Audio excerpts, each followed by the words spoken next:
Messieurs, dames, bonjour à tous. On se retrouve de nouveau chez Car Polish. Aujourd'hui, on vous présente quelque chose de vraiment sympa. Je vous invite à l'intérieur. Bonjour Tim. Salut Mathis, Tu vas bien? Ça va, la forme, tranquille? Extrêmement bien. Écoute, et toi? Très bien, depuis les derniers rassembleurs dimanche. Bien sûr. Tout va bien, il fait beau dans le nord. Très très beau. J'ai le plaisir de t'accueillir à l'écurie royale. Tu Oui. viens un habitué maintenant, Bien sûr. mais cette fois-ci tu viens pour moi. Donc moi je m'occupe Exactement. du graphisme et de la com ici à l'écurie royale et pour Car Polish. Et apparemment tu as besoin d'un nouveau véhicule. Eh ben écoute, j'aimerais faire ton véhicule justement. Eh ben c'est nickel, il est prêt, je t'invite à me suivre, il Eh ben t'attend. super, c'est parti.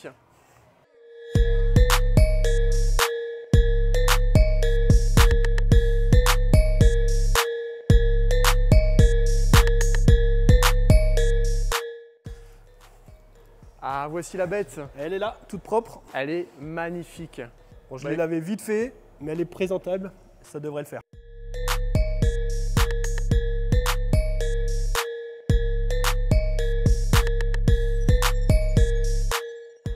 Vous l'aurez reconnu ou non, parce que c'est rare, aujourd'hui on vous présente une Nissan Skyline R33. Alors c'est un véhicule qui est très emblématique, à la même hauteur que tout ce qui va être Mazda RX-7, Toyota Supra ou encore les Honda NSX. C'est vraiment des choses qui ont marqué le Japon dans l'automobile. On a eu plusieurs déclinaisons de celle-ci, Ça a commencé avec la KPG C10, c'est la toute première sous le blason Nissan de la Skyline. On a eu par la suite la C110. Et ensuite, on a eu la C211 et on est par la suite passé sur la famille des R, la famille emblématique chez Nissan, avec la toute première qui était la R30. On a eu la R31, R32, R32 également connue sous le nom de Godzilla. Par la suite, la R33, celle-ci, et pour finir, la Nissan Skyline R34 qui est devenue très connue grâce au film Fast and Furious. L'appellation Skyline est très souvent associée à l'appellation GTR, mais elles ne l'ont pas toutes, parce que cette appellation désigne uniquement les versions les plus puissantes des Skyline. Alors aujourd'hui, l'héritière de cette famille ne porte plus le nom Skyline, mais uniquement GTR, c'est la Nissan GTR R35 et c'est également le seul modèle de cette famille qui est commercialisé hors Japon. Alors vous verrez rarement des Skyline d'origine parce qu'il est de coutume au Japon de les modifier. Et pour savoir qu'est-ce qui a été fait dessus, on a Tim qui est justement ici pour présenter son véhicule.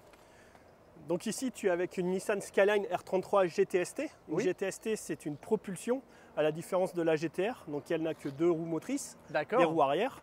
Moi, je fais du drift, ça correspond à mon style de conduite, donc D'accord. c'est un choix parfaitement assumé. Esthétiquement, qu'est-ce qui va être différent du coup entre une GTST et une GTR? Alors la principale différence visible quand on est un expert, on va dire, c'est que les ailes sont plus larges sur la GTR. D'accord. On a une face avant qui est sensiblement différente, notamment au niveau Ok. du pare-choc, sachant que tu as beaucoup de propriétaires de R33 GTST qui mettent un facelift avec un pare-choc look GTR. D'accord, ok. En termes de mécanique, tu as une grosse différence, c'est que la GTR c'est une 4 roues motrices Oui. et au niveau du moteur, au lieu d'avoir un 2,5 litres monoturbo, on a un 2,6 litres biturbo. Visuellement, on voit que c'est un véhicule qui n'est plus d'origine. Qu'est-ce qui a été modifié dessus? J'ai commencé par la peinture, la voiture sort de carrosserie, elle a été rénovée il y a un Ok. an à peu près, donc c'est une vraie deuxième version de mon véhicule. Et pour la teinte, ça a été très dur de choisir, mais finalement je me suis arrêté sur une peinture d'une R34, le Bayside Blue, qui est une D'accord. peinture assez emblématique de la génération suivante. Et pour moi, c'est aussi un hommage à la version de Fast and Furious 4 conduite par Brian. Ok, d'accord.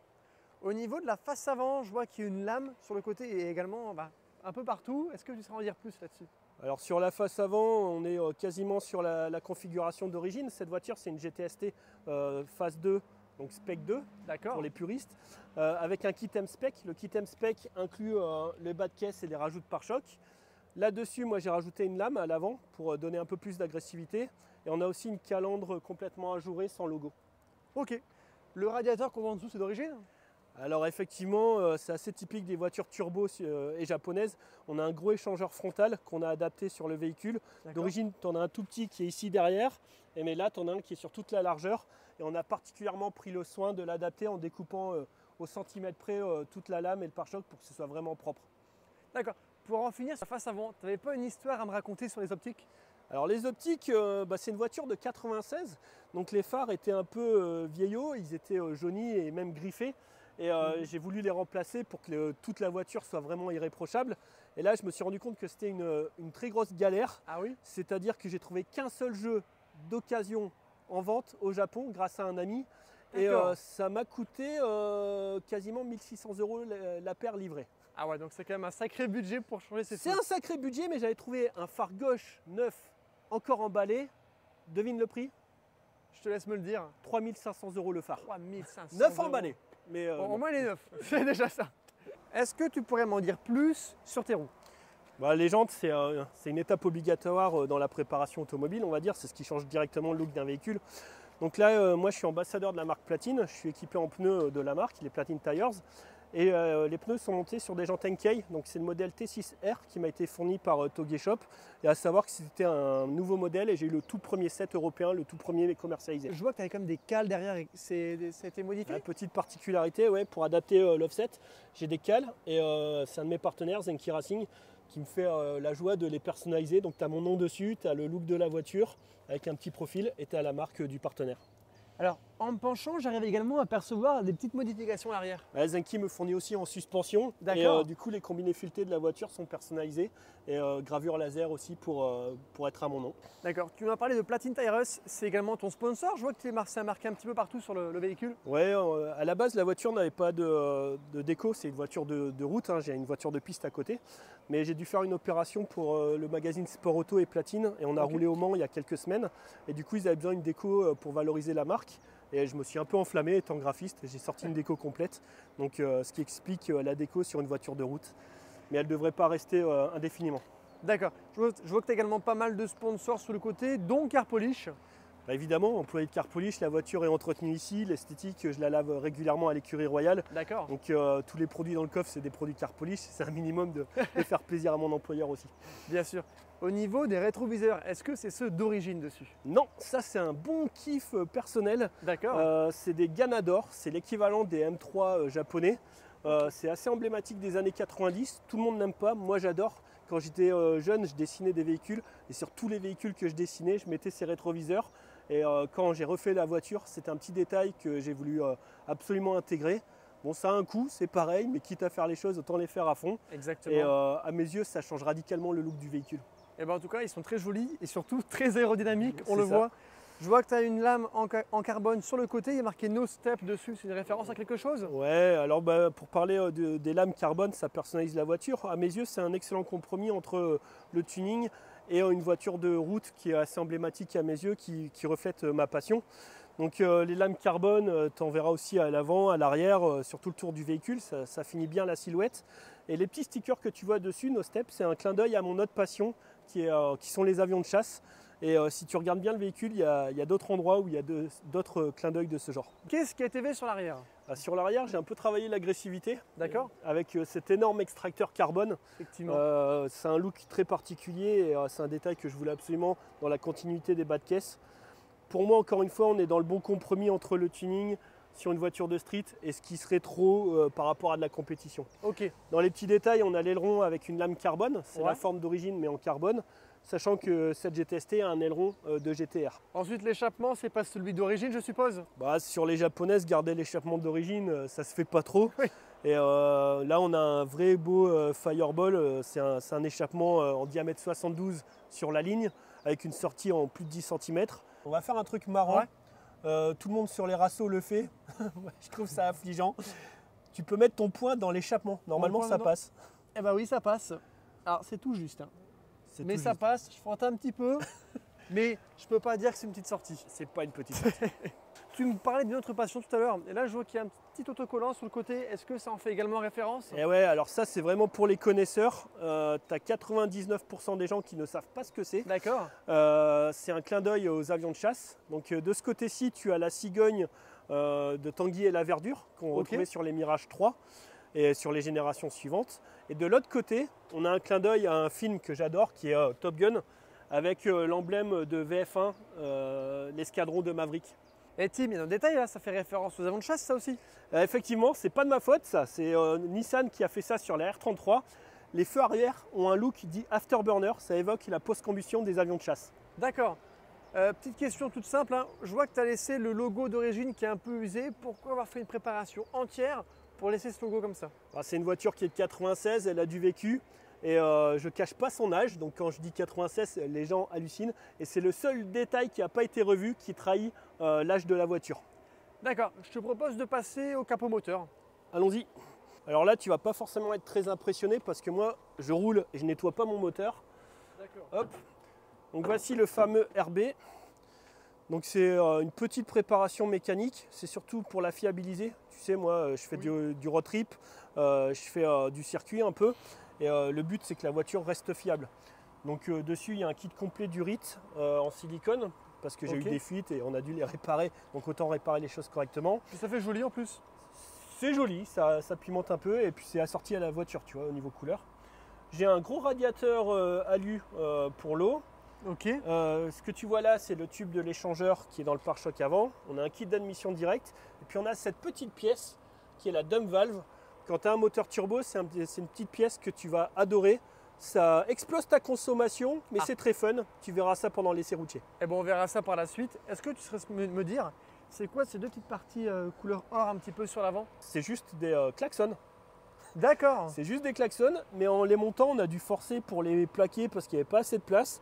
Et on les a tellement écrasés qu'au lieu de faire un beau bruit, ça fait un pfff et il ne marche plus en fait. D'accord. Donc on les a décablés. Et tu as le klaxon d'origine qui est là. Ça, c'est purement esthétique. Et quand le capot est fermé, à moins d'être à quatre pattes, tu les vois presque pas en fait. Après, on a la ligne d'échappement avec un décata. Donc tu verras, la voiture, du coup, elle est libérée. Elle chante bien. Elle chante bien et elle crache un peu des flammes. Tu verras, pendant l'essai routier, on devrait en avoir quelques-unes. Après, le reste de la prépa, c'est plus pour l'efficacité, donc les suspensions, les combinés filetés aux quatre coins. On a également des plaquettes de frein et des disques équivalents Group N pour les Européens, même si c'est de la marque forcément japonaise. En termes de puissance, ça développe combien un moteur comme ça? D'origine, on est sur 250-260 chevaux, ça dépend les références sur les réseaux sociaux, les sites internet. Là, libérée comme ça, et d'après certains amis avec qui je roule, elle doit faire 300 chevaux. Ok, d'accord. Je vous invite au poste de conduite. Mathis, c'est une RHD, voiture japonaise, c'est de l'autre côté. De l'autre côté. Je t'invite à l'intérieur, cette fois-ci, tu es du bon côté. Alors je vais faire attention, c'est pas un marchepied du coup, d'après ce que je vois. Ah ouais, c'est pour ça qu'il y a les stickers. Alors c'est la première fois que je monte dans un véhicule conduite à droite. Alors le volant est très petit, je tiens à le préciser. Par contre le démarrage se fait bien sur la droite, du coup ça reste pareil. Je vois qu'il y a un petit boîtier ici, mais je pense que tu en reparleras plus tard pendant l'essai. Et je vois que le compteur est limité à 180 km/h. Alors ça c'était le Gentleman Agreement au Japon. C'est une norme qui faisait que les véhicules étaient limités en termes de puissance. Ensuite, on a le levier de vitesse qui est sur la gauche. Ça doit être très particulier au tout début.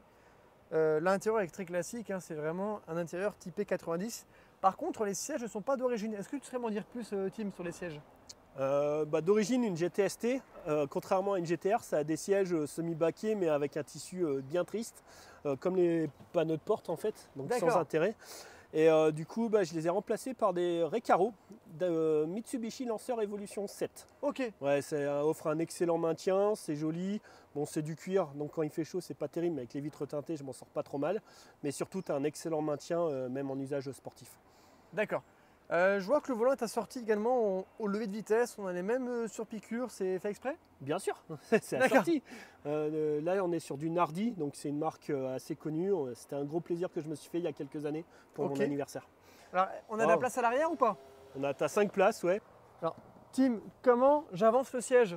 Là, c'est l'inconvénient du tuning. On est sur des sièges de Mitsubishi Lancer Evo 7. Oui. Une Mitsubishi, c'est 4 portes. Donc pour aller à l'arrière, tu ouvres la porte. D'accord. Là, on est sur un coupé. Et comme les sièges ne sont pas basculables, il faut mettre quelques tours de molette. Effectivement. Ça va assez vite. Et tu auras accès à l'arrière. Eh bien, super. Alors, est-ce que je peux essayer d'aller à l'arrière? Je t'invite à tester parce que sur une Skyline, c'est assez original. Je vais juste pas écraser ta casquette. Hop. Alors, je vais rentrer. C'est assez compliqué, mais on est. T'as quand même 5 places sur le papier, même si homologué, t'en as que 3 à cause des rapports de poids et d'homologation. D'accord. Et par contre, à l'arrière, tu es dans des semi-baquets en fait. C'est assez confortable et tu as le cul posé au fond de la banquette. Ouais, franchement, on est bien installé, mais en tant que grande personne, j'ai vraiment mon toit, ma tête dans le toit. Je parle à l'envers. Alors ma fille ne se plaignait pas, mais maintenant qu'elle a l'âge, elle préfère aller à l'avant quand même. Ah je veux bien le croire, Bon, je pense pas que je ferai beaucoup de route comme ça. Je préfère être côté à l'avant. Allez, je ressors d'ici. Bon Mathis, on parle de la voiture, on est en statique. Moi, ce que j'aime, c'est l'action. Je fais du circuit, de la piste. Si on allait sur route et que je te montre un peu ce qu'elle vaut. Ah ça, je peux pas dire non. Allez, monte, c'est parti. C'est parti.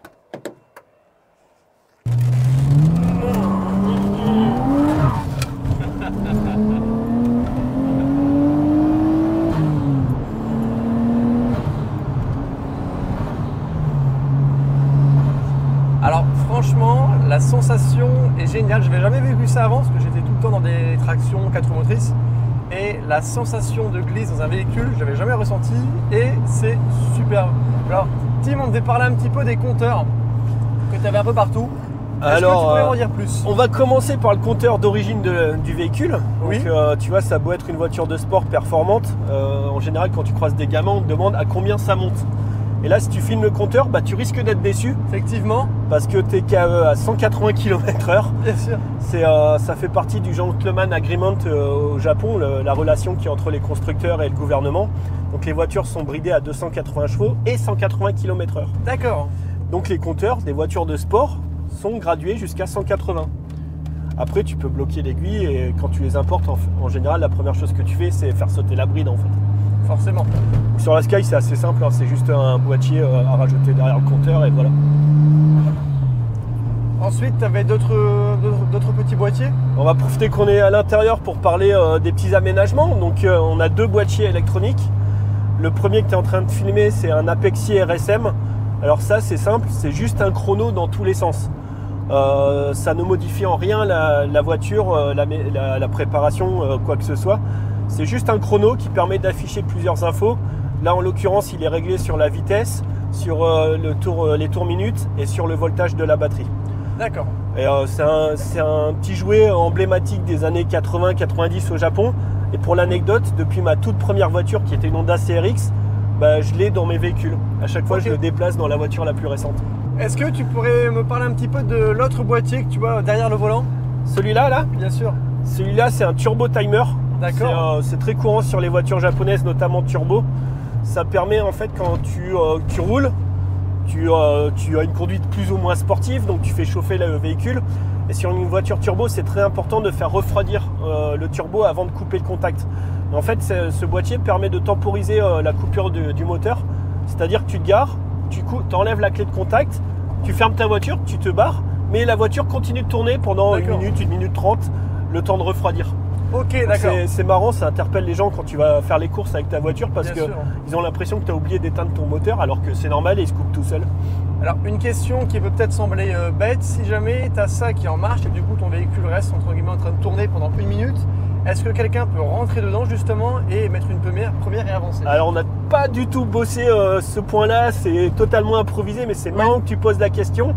En fait, il y a effectivement un câblage qui sécurise le véhicule, c'est relié au frein à main. C'est-à-dire que si tu baisses le frein à main, la voiture se coupe. D'accord. Tu es obligé de laisser le frein à main avant d'enlever la clé de contact. Donc ça va, c'est quand même sécurisé, il y a pas de risque derrière. C'est tout simple, mais ça fait le boulot. Allez.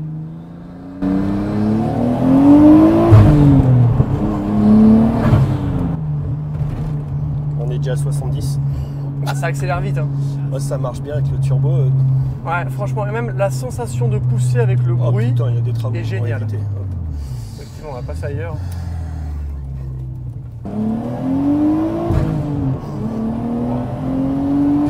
Ça marche vachement bien, c'est génial. Ouais, d'origine ça fait 250 chevaux, Ouais. là on est peut-être sur 300. Ouais, à mon avis. C'est un 6 cylindres, ça a du couple. Et après tu as le turbo qui siffle des 3000. Ça souffle bien et ça permet d'avoir des sensations en fait. Et donc c'est là qu'on va entendre la dump valve, donc ce que tu me disais tout à l'heure, c'est ce bruit, qu'on entend. Le petit pouce au crime dans le moteur, la petite dump valve, c'est quand tu lâches les gaz. T'entends le D'accord, ouais. Donc ça, c'est caractéristique des moteurs turbo. Hein. C'est très joli C'est d'ailleurs. une mise à l'air libre de la contre-pression en fait.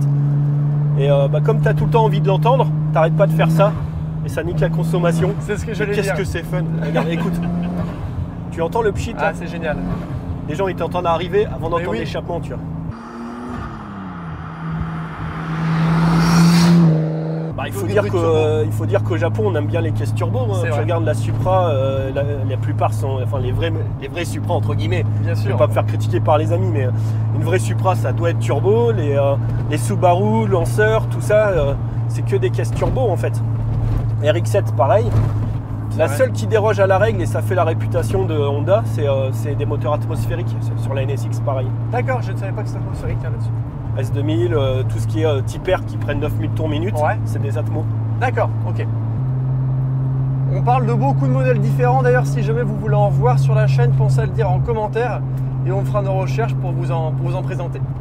Bon allez, je te le dis, petite passerelle pour ce qui t'attend dans quelques semaines. Oui, Hier soir, j'ai vu mon pote Julien, d'accord. donc la Supra, c'est possible. Ok, donc il y a éventuellement une Supra qu'on pourrait présenter sur la chaîne. Pensez à le dire en commentaire si vous voulez la voir, parce que c'est vrai qu'il faut avoir un peu votre retour, mais je pense que ça pourrait être pas mal de faire ça.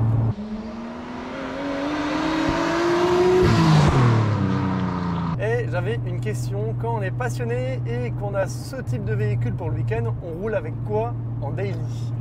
Ça, c'est une question qui fait mal. Quant à mon budget, en fait, en daily, tu fais des économies. D'accord. T'as pas les moyens de rouler avec que des voitures sympas. Après, j'avoue que de temps en temps, je la prends la semaine, hein, mais c'est assez rare. Sinon, j'ai ce qu'on appelle un train de cul. Un train de cul. Ouais, il y a quelques années, on m'a filé un Renault Scénic. D'accord. Alors, il y a de la place, ça permet d'aller charger du pneu, tout ça, tu vois. Quand tu fais du drift, c'est bien. Et puis là, je suis en train de rénover une maison, donc pour les travaux, c'est plus pratique qu'une Skyline avec les sacs de sable. Bien sûr, c'est un véhicule pratique. C'est ça. Mais après, ouais, si j'avais les moyens, je t'avoue qu'une Supra MK5 en daily, pour rester dans les japonaises, j'adore.